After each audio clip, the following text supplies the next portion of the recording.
প্রিয় খামারি বন্ধুরা, সকাল সকাল আপনাদেরকে দেখানোর জন্য চলে আসলাম আমার কিছু দেশি এবং পাহাড়ি মোরগ মুরগির ক্রস বাচ্চা। তো এগুলো আমি আমার ঘরের ভিতরে রেখেছি। এটা আমার প্রাইমারি ব্রুডার। আমার প্রাইমারি ব্রুডারের সেট আপ সম্পর্কে ইতিপূর্বে আপনাদেরকে আমি আমার ভিডিওতে দেখিয়েছিলাম। যদি নতুন করে দেখতে চান তাহলে আমার ভিডিওতে দেওয়া আছে, আপনারা চাইলে সেটা দেখে আসতে পারেন। এটা আমি কীভাবে সেট আপ করেছি, কীভাবে বানিয়েছি সেটা আপনারা দেখে আসতে পারেন। এই প্রাইমারি ব্রুডার বলতে আমি আমার যে সেট আপটা রেখেছি আমার ছাদের উপরে, কিন্তু আমি আমার হ্যাচার থেকে প্রাথমিকভাবে বাচ্চাগুলো বের হওয়ার পরে এখানে রাখি একদিন দুদিন।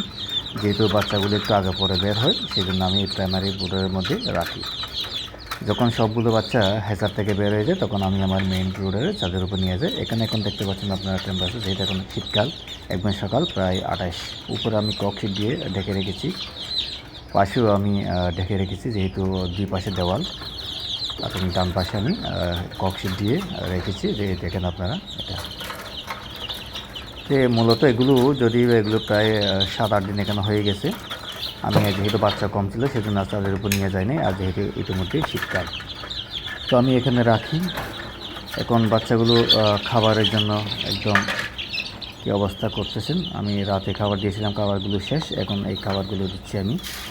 এই মুহূর্তে খাবার আছে এখানে সোনালি স্টার্টার 1 কেজি, সাথে সোনালি স্টার্টার 1 কেজি, সোনালি স্টার্টার 1 কেজি, ব্রয়লার স্টার্টার আর 1 কেজি, চাউল ভাঙা মিক্স করে 3 কেজি খাবার মিক্স করে এভাবে করে রাখি, এবং এখান থেকে আমি মিক্স করে দিই।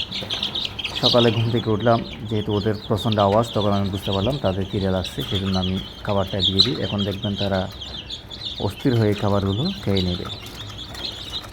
দেখতেছেন আপনারা, ওরা খাবারের জন্য একদম অস্থির হয়ে গেছে, তাদের খিদে লাগছে।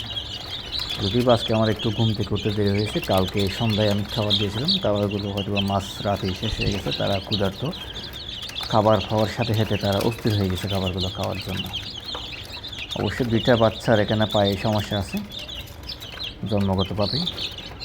তো দেখি এগুলো বাচ্চাগুলো কী হয়। অনেক সময় দেখা যায় মাঝে মাঝে কয়েকটা বাচ্চা এরকম হয়, কিন্তু এগুলো বড়ো হলে আমি 700-800 গ্রাম পর্যন্ত হয় বড়ো হলে, তখন আমি জবাই করে এগুলো অন্য কাউকে দিয়ে দিই। তো আসলে এখানে আর কয়েকদিন রাখলাম, 2 দিন রাখার পরে আমি এগুলো আমার সাথে নিয়ে যাব, যেহেতু আমার নতুন বেস আসবে 2 দিন পরে। এগুলো আর রাখা যাবে না, এগুলো হয়তো আগামীকাল নিয়ে নিব ছাদে। আরেকটা যে আমার ঘর আছে সেট আপ, সেখানে নিয়ে যাব, তারপর এটা পরিষ্কার পরিচ্ছন্ন করে জীবাণুনাশক দিয়ে রাখবো। ধন্যবাদ। আসসালামু আলাইকুম।